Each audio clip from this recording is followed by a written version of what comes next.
नमस्कार दोस्तों, कल की वीडियो में मैंने आपको दूसरा मौलिक अधिकार पढ़ाया था, स्वतंत्रता का अधिकार। ठीक, आज की इस वीडियो में हम तीसरे मौलिक अधिकार पर बात करेंगे, जिसे भारतीय संविधान में नाम दिया गया है शोषण के विरुद्ध अधिकार, है ना।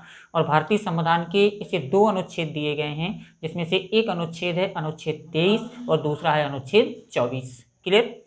नाम से क्लियर हो रहा है, शोषण के विरुद्ध अधिकार। शोषण का मतलब होता है शोषित वर्ग। इसमें 2 वर्ग होते हैं, है ना।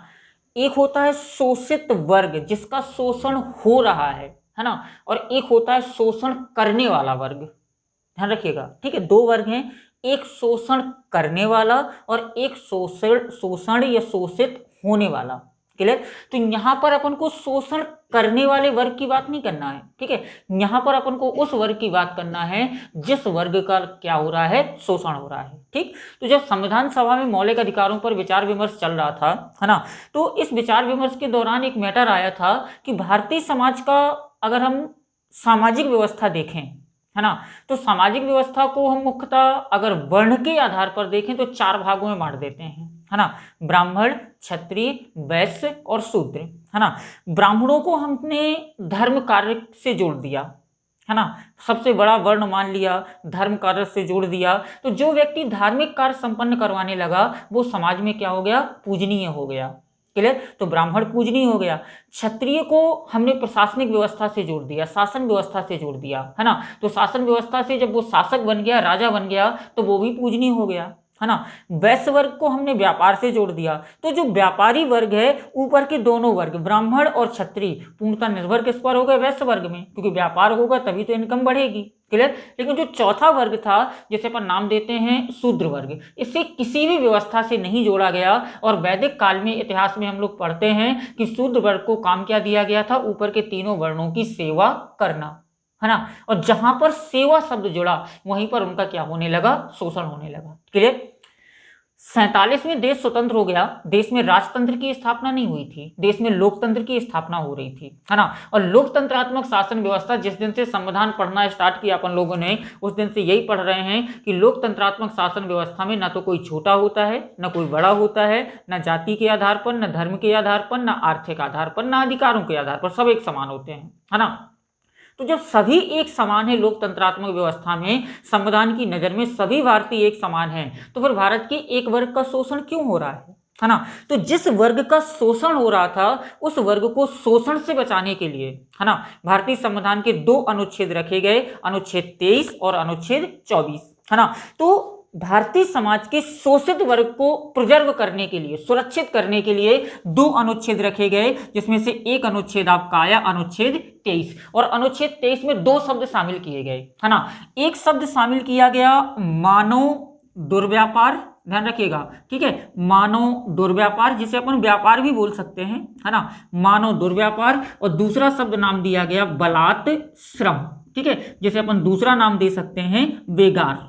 क्लियर? ध्यान दीजिएगा, तीसरे मौलिक अधिकार में हमें शोषण के विरुद्ध, ध्यान रखिएगा, देखिए तीसरे मौलिक अधिकार में हमें शोषण से रक्षा करनी है समाज के वर्ग की, एक वर्ग की, है ना। तो अनुच्छेद 23 ने कहा कि भारत में जो मानव का व्यापार चल रहा है उस व्यापार को रोका जाए, है ना, और साथ ही बलात्श्रम और बेगार पर क्या किया जाए, प्रतिबंध लगाया जाए। अनुच्छेद 23 व्यवस्था करता है कि मानव का दुर्व्यापार या बेगार या बलात्श्रम किसी भी रूप में स्वीकार्य नहीं होगा। अब अपन इन शब्दों को अलग अलग समझ लेते हैं, मानव का दुर्व्यापार और बलात्श्रम। ठीक, जब हमारे देश में लोकतंत्र नहीं था, है ना, राजा महाराजाओं का शासन था, तो और स्पेशली जो हमारे देश में मुसलमानों का शासन था, चाहे वो दिल्ली सल्तनत रही हो, चाहे वो मुगल काल रहा हो, है ना, हमारे देश में एक परंपरा चली थी दास या गुलाम बनाने की। ठीक है।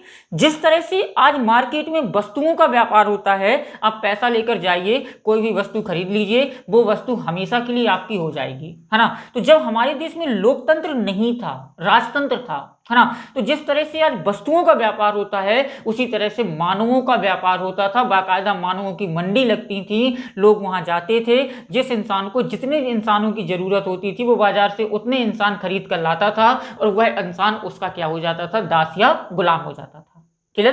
तो ये था मानव का व्यापार, यानी मानव को खरीदकर, वस्तु के समान मानव को खरीदकर उसे हमेशा के लिए अपना बनाना क्या कहलाता है, मानव का व्यापार। और लोकतंत्रात्मक या संविधान लागू होने से पहले हमारे देश में दास प्रथा या गुलाम प्रथा थी, है ना। दास प्रथा या गुलाम प्रथा को समाप्त किया गया अंग्रेजों के द्वारा, और 1843 ईस्वी में एक गवर्नर जनरल आया था जिसका नाम था लॉर्ड एलनबरो। लॉर्ड एलनबरो ने पूर्णतः दास प्रथा को क्या कर दिया, समाप्त कर दिया। क्लियर। संविधान लागू हुआ, अनुच्छेद 23 ने कहा कि अब किसी भी रूप में मानव का दुर्व्यापार या व्यापार जो मानव का होता है वस्तु के समान, उसे स्वीकार नहीं किया जाएगा। क्लियर हुआ। तो मानव का व्यापार अनुच्छेद 23 प्रतिबंधित करता है और मानव के शोषण से क्या करता है, रक्षा करता है।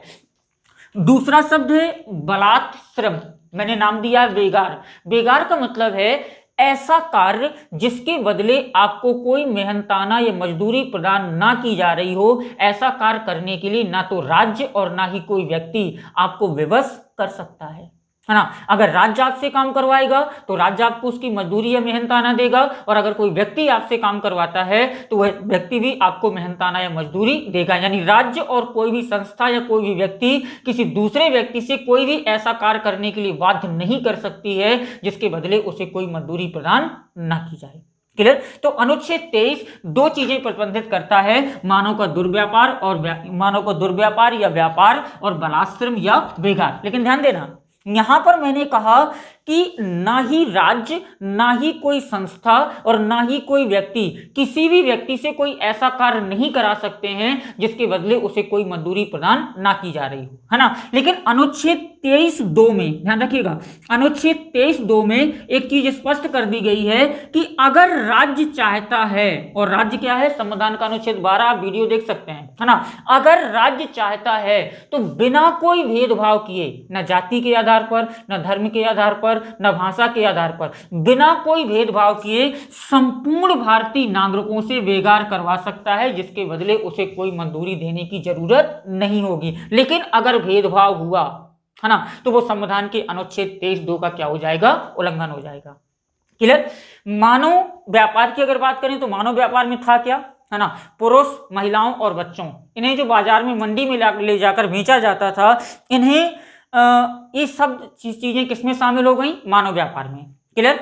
देवदासी, एक शब्द आता है देवदासी। देवदासी क्या था, हिंदू धर्म में प्रचलित था, है ना। जो बड़े बड़े मंदिर होते थे वहां पर छोटी छोटी बच्चियों को रख लिया जाता था, उन्हें देवदासी बना दिया जाता था, और वो आजीवन उस मंदिर की दासी या गुलाम हो जाती थी। क्लियर। ये सारी चीजें मानव व्यापार में शामिल थी। तो जब अनुच्छेद 23 मानव व्यापार और बलात्श्रम को प्रतिबंधित किया, है ना, तो ध्यान देना, अनुच्छेद 23 को क्रियान्वित करने के लिए भारतीय संसद ने अनुच्छेद 35 के अनुसार, क्योंकि अनुच्छेद 35 में भारतीय संसद को कानून बनाने की शक्ति है, और ऐसे कानून जो मौलिक अधिकारों को क्या करते हैं, सुरक्षित करते हैं। ठीक है।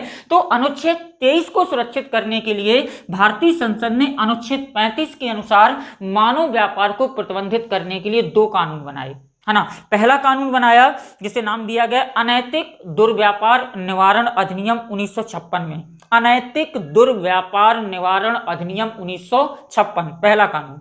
दूसरा कानून संसद ने बनाया बंधुआ मजदूरी प्रणाली उन्मूलन अधिनियम 1976 में। बंधुआ का मतलब गुलाम बनाना, बंधुआ मतलब बांध लेना हमेशा के लिए। क्लियर। तो जब 23 में मानव दुर्व्यापार को प्रतिबंधित कर दिया गया तो भारतीय संसद ने अनुच्छेद 35 के द्वारा 1956 में बनाया अनैतिक दुर्व्यापार निवारण अधिनियम, और 1976 में बनाया बंधुआ मजदूरी प्रणाली उन्मूलन अधिनियम। यानी अब भारत में किसी भी रूप में, ध्यान रखिएगा, अब भारत में किसी भी रूप में मानव दुर्व्यापार को मान्यता प्रदान नहीं की गई है ना। तो अनुच्छेद 23 ने शोषण से रक्षा की, और किन चीजों को लेकर? मानव के दुर्व्यापार और बलात्श्रम को लेकर। दुर्व्यापार यानी मानव का किसी भी रूप में व्यापार स्वीकार नहीं होगा, और इसे लागू करने के लिए भारतीय संसद ने अनुच्छेद 35 का प्रयोग करके 1956 में अनैतिक दुर्व्यापार निवारण अधिनियम, 1976 में बंधुआ मजदूरी प्रणाली उन्मूलन अधिनियम पारित किया। बलात्संग के लिए अनुच्छेद 23 में स्पष्ट व्याख्या की गई कि किसी भी व्यक्ति से आप ऐसा कार्य करने के लिए बाध्य नहीं कर सकते हैं जिसके बदले उसे कोई मजदूरी प्रदान ना की जा रही हो। क्लियर? लेकिन अनुच्छेद 23(2) में व्यवस्था की गई कि अगर राज्य चाहे तो बिना कोई भेदभाव किए, ना तो जाति के आधार पर, न भाषा के आधार पर, न धर्म के आधार पर, बिना कोई भेदभाव किए संपूर्ण भारतीयों से बेगार करवा सकता है, जिसके बदले उसे कोई मजदूरी नहीं देनी होगी। क्लियर? ये था अनुच्छेद 23। अब अगर अपन अनुच्छेद 24 की बात करें, है ना, तो अनुच्छेद 24 स्पेशली बच्चों से रिलेटेड हो गया है। ठीक, अनुच्छेद 24 कहता है कि अगर किसी बच्चे की उम्र 14 वर्ष से कम है तो उस बच्चे को किसी भी खतरनाक कारखानों, है ना, कुछ भी कह सकते हैं, खतरनाक कारखानों, होटलों, रासायनिक उद्योगों इत्यादि किसी भी स्थान पर उस बच्चे को काम पर नहीं लगा सकते हैं। इसका एक कारण एक और है ना, क्योंकि हमारे संविधान में, है ना, शिक्षा का जो अधिकार है, ध्यान रखिएगा, हमारे संविधान में जो शिक्षा का अधिकार है इसे एक मौलिक अधिकार बना दिया गया है। शिक्षा के अधिकार को एक मौलिक अधिकार बना दिया गया है, क्योंकि 86वें संविधान संशोधन अधिनियम 2002 के द्वारा संविधान के अनुच्छेद 21 में 21 का को जोड़कर शिक्षा के अधिकार को क्या बना दिया गया? मौलिक अधिकार, है ना। तो जब हमारा ये मौलिक अधिकार बन गया और इसमें कहा गया शिक्षा के अधिकार में कि 6 से 14 वर्ष के बालक को आप निःशुल्क और अनिवार्य शिक्षा राज्य प्रदान करेगा, तो जब 6 से 14 वर्ष के बालक को राज्य निःशुल्क और अनिवार्य शिक्षा प्रदान करेगा, और अगर वो बच्चा,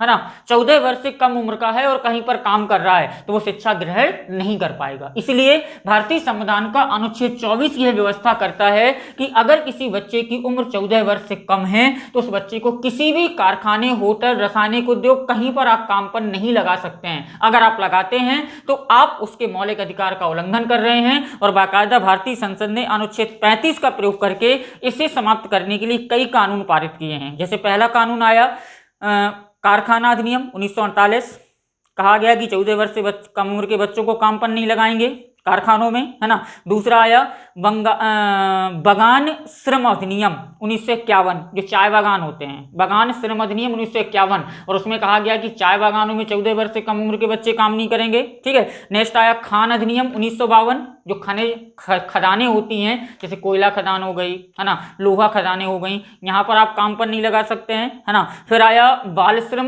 प्रतिषेध अधिनियम 1986, यानी बालकों का श्रम पूरी तरह से क्या कर दिया गया? प्रतिबंधित कर दिया गया, और इसमें संशोधन किया गया 2016 में, और पूरी तरह से ये व्यवस्था कर दी गई कि अगर किसी बच्चे की उम्र 14 वर्ष से कम है तो उस बच्चे को कहीं पर आप काम पे नहीं लगा सकते हैं। ठीक है। तो ये था हमारा शोषण के विरुद्ध अधिकार, जिसमें मुख्यतः 2 अनुच्छेद हैं, अनुच्छेद 23 और अनुच्छेद 24, है ना। अनुच्छेद 23 जहां मानव व्यापार और बेगार की व्यवस्था करता है, रोकता है, वहीं अनुच्छेद 24 14 वर्ष से कम उम्र के बच्चों को कारखानों में काम करने से क्या करता है? मनाही करता है। क्लियर?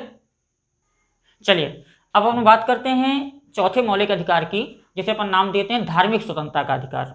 ठीक है, ध्यान दीजिएगा, धार्मिक स्वतंत्रता का अधिकार यानी धर्म से संबंधित हमारी स्वतंत्रताएं। ठीक है, और इसे भारतीय संविधान के अनुच्छेद 25 से लेकर कहां तक शामिल किया गया है? अनुच्छेद 28 तक। ठीक, हमें धर्म के संबंध में स्वतंत्रताएं देता है।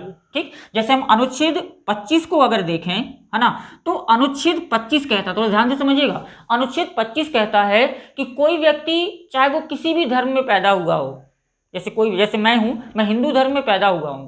क्लियर? मेरे माता पिता पूर्वज हिंदू धर्म के अनुयायी रहे हैं और अभी भी हैं, लेकिन अगर मेरी अंतरात्मा कहती है, मेरा अंतःकरण कहता है कि मैं हिंदू धर्म के सिद्धांतों से सेटिस्फाई नहीं हूं, और अगर मैं किसी दूसरे धर्म के सिद्धांतों के अनुसार आचरण करने लगता हूं, है ना, अपनी अंतरात्मा या अंतःकरण की आवाज से मैं किसी भी दूसरे धर्म के सिद्धांतों के अनुसार आचरण अगर मैं करता हूं, तो यह भारतीय संविधान के अनुच्छेद 25 का उल्लंघन नहीं होगा। ठीक है, क्योंकि अनुच्छेद 25 कहता है कि कोई भी व्यक्ति, ध्यान रखिएगा, अनुच्छेद 25 कहता है कि कोई भी व्यक्ति अपनी अंतरात्मा या अंतःकरण की आवाज के अनुसार या अंतरात्मा की आवाज के अनुसार वो किसी भी धर्म के सिद्धांतों को अपनाने के लिए स्वतंत्र है, ना तो कोई उसे रोक सकता है, ना उसे के लिए कोई रुकावट पैदा कर सकता है ना। लेकिन अब यहां ध्यान दीजिएगा, 1900 अगर 77 ईस्वी में देखें तो 1977 ईस्वी में सुप्रीम कोर्ट में एक केस गया था, है ना, और एक केस किसने किया था? फादर स्टेनलॉस ने। ध्यान रखिएगा, फादर स्टेनलॉस, इन्होंने सुप्रीम भारत के अनुच्छेद 25 के विरुद्ध केस किया था सुप्रीम कोर्ट में 1977 में। नाम क्या था? फादर स्टेनलॉस, है ना।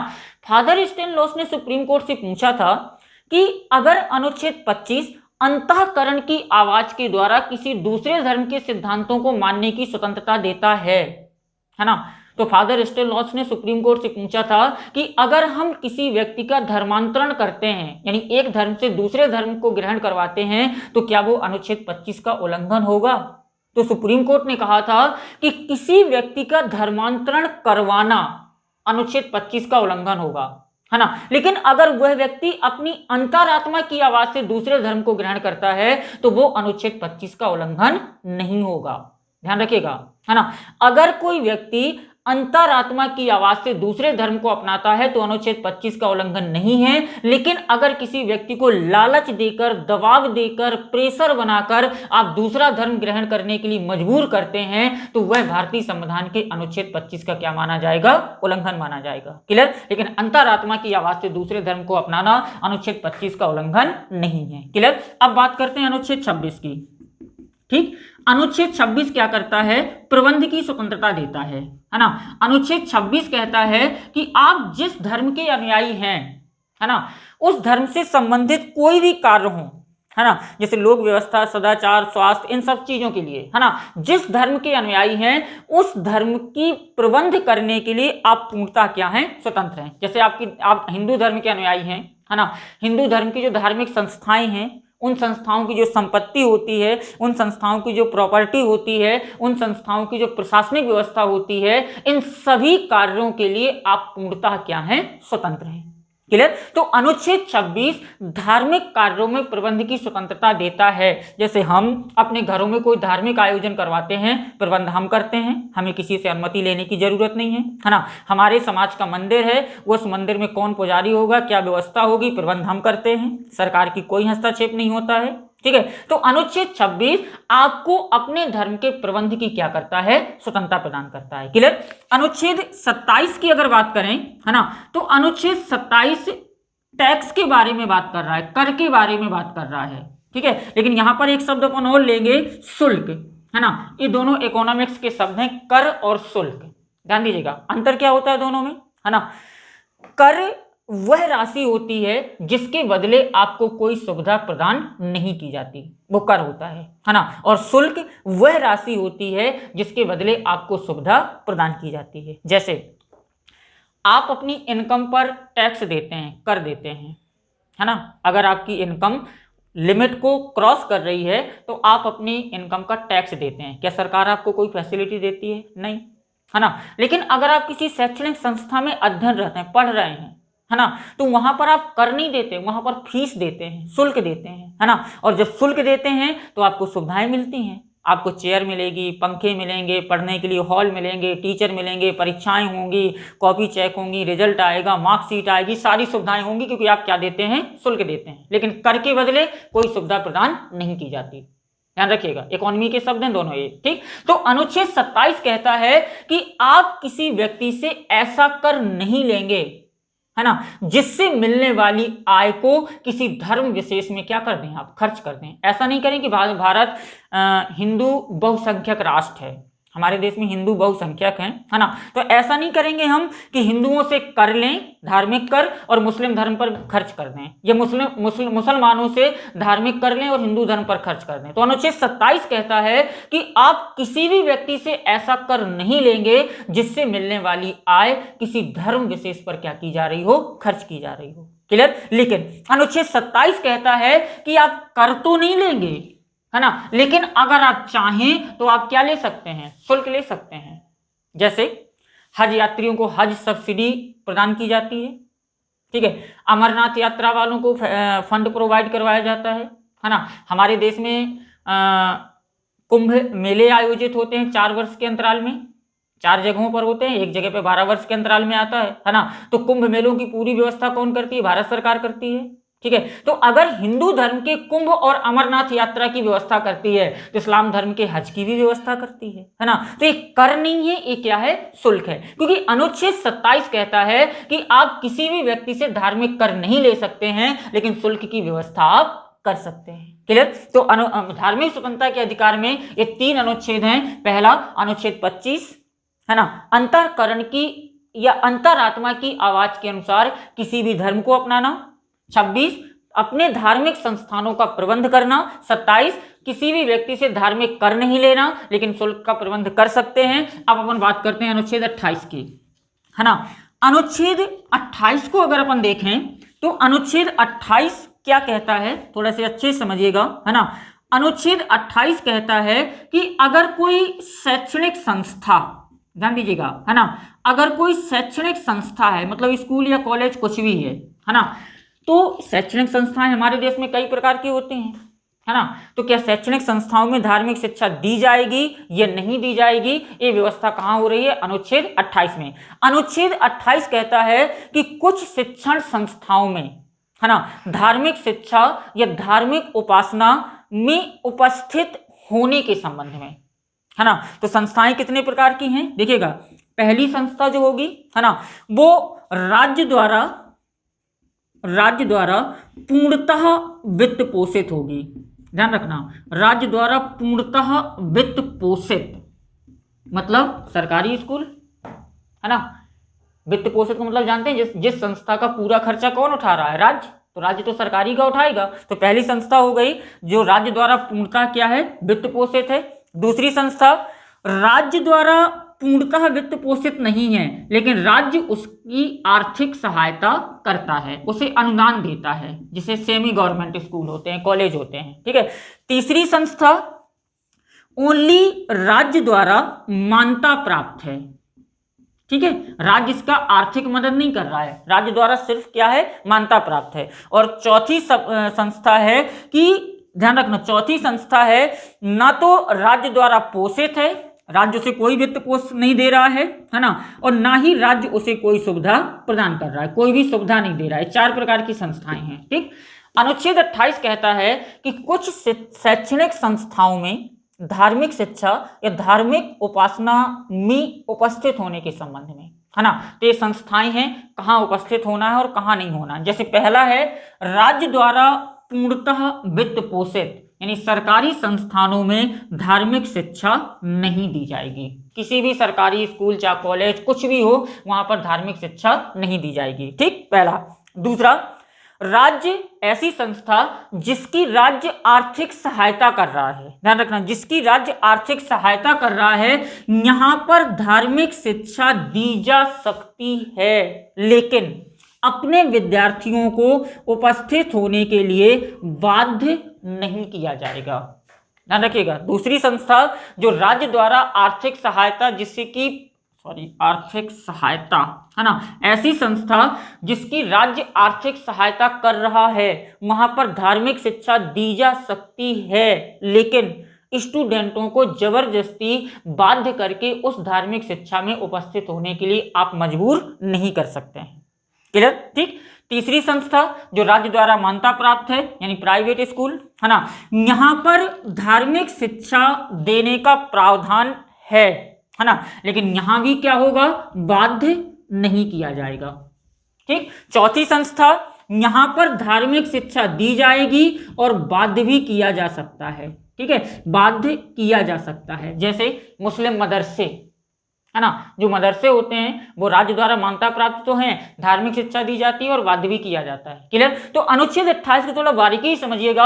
अनुच्छेद 28 कहता है कि कुछ शैक्षणिक संस्थानों में जो धार्मिक शिक्षा दी जाती है, वहां पर विद्यार्थियों को उपस्थित होने के लिए क्या बाध्य किया जाएगा या नहीं किया जाएगा। तो हमने 4 भाग संस्थाओं के बना दिए। पहला, सरकारी संस्थान जहां पर धार्मिक शिक्षा नहीं दी जाएगी। दूसरे, ऐसे संस्थान जो सरकारी नहीं है लेकिन राज्य उनकी आर्थिक मदद कर रहा है, वहां पर धार्मिक शिक्षा दी जा सकती है लेकिन विद्यार्थियों को उपस्थित होने के लिए बाध्य नहीं किया जा सकता। तीसरा, राज्य द्वारा मान्यता प्राप्त यानी प्राइवेट स्कूल, यहाँ पर धार्मिक शिक्षा दी जा सकती है लेकिन विद्यार्थियों को उपस्थित होने के लिए बाध्य नहीं किया जा सकता है। चौथा, राज्य ना तो राज्य उनकी आर्थिक सहायता कर रहा है और ना ही राज्य उन्हें कोई सुविधा दे रहा है। ऐसी संस्थाओं में धार्मिक शिक्षा दी जा सकती है और उन्हें क्या किया जा सकता है, बाध्य भी किया जा सकता है। क्लियर? तो ये था हमारा धार्मिक स्वतंत्रता का अधिकार। इसमें 4 अनुच्छेद हैं। 25, अंतःकरण की आत्मा के अनुसार किसी भी धर्म को स्वीकार करना। 26, धार्मिक संस्थाओं की प्रबंधन करना। 27, धार्मिक कर नहीं लेना लेकिन शुल्क का प्रावधान कर सकते हैं। 28, शैक्षणिक संस्थाओं में धार्मिक शिक्षा के संबंध में। ये चारों लिखे हैं बोर्ड में।